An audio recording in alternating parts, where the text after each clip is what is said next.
In the ever-changing world of college football, however, change could be on the way again. That's if the Big Ten and the SEC get their way. Both commissioners agreed that the way the teams are seeded in the 12-team college football playoffs should change this fall.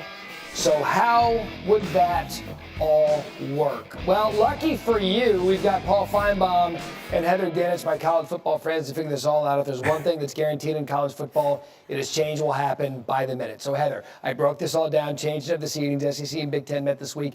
Give us the latest. Where are we headed?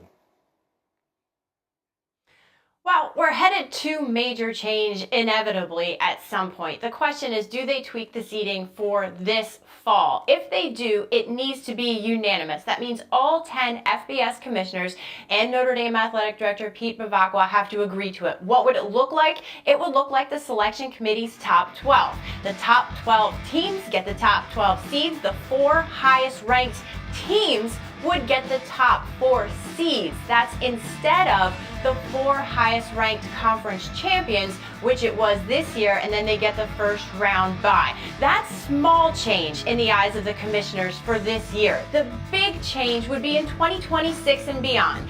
Get ready for 14 teams, because multiple sources at every level have told me that that's the direction this is heading. The question is, are there automatic qualifiers in 2026 and beyond? The SEC and Big Ten sources have told me multiple people are in favor of 4 guaranteed teams each for both of those leagues, 2 for the ACC, 2 for the Big 12, 1 at-large bye, and 1 spot for that Notre Dame team if they're ranked high enough to be included in it. So lots of conversations. I'll be in Dallas on Tuesday where the commissioners will meet again.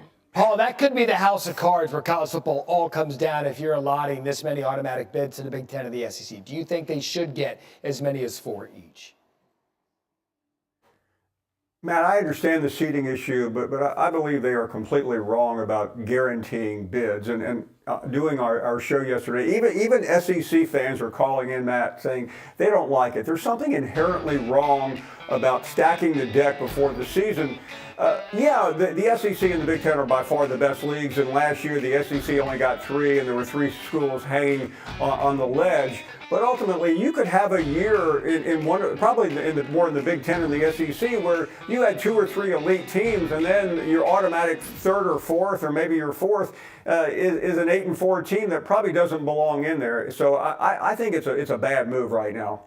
Heather, what are you hearing from around the country? Because if this is the case, then there's going to be teams trying to jump their conferences to try to get into the Big Ten and the SEC, and then all of a sudden you see just everything falter around it. Well, there's certainly public backlash around it, Matt, but the reality is, on paper, the Big Ten and the SEC have the bulk of control when it comes to determining the future format. The question is, how much, if any, leverage does anyone else in the room have when it comes to pushing back on this? And another thing that college football fans should know is under consideration is the possibility of play-in games to determine who those teams would be to qualify for the college football playoff. So in the SEC and Big Ten, for example, there's talk buzzing about, well, we have our 2 teams playing in the conference championship game. How do we define 3 and 4? Well, let's have them play off and get those 2 winners on the field. I'm with you. The new seeding makes all the sense in the world, but if we're going to do play-on game, you could, like, Feinbaum couldn't go on vacation this year till January 21st anyway. You're going to make him extend his vacation a little long. I mean, what? This is going to be a fun offseason, isn't it? Friends, good seeing you. We'll talk to you in just a bit. We have a college basketball.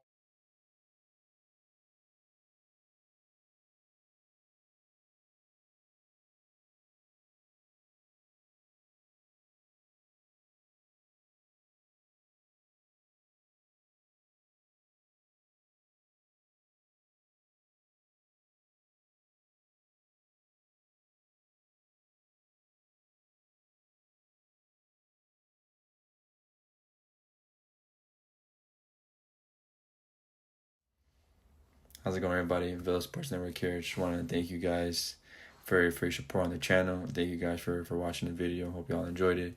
I also want to kind of remind you to don't forget to leave a like on the video, subscribe to the channel, and leave a comment on the video if you like as well. But regardless of the fact, thank you again for your support, and hope to see you on the next video.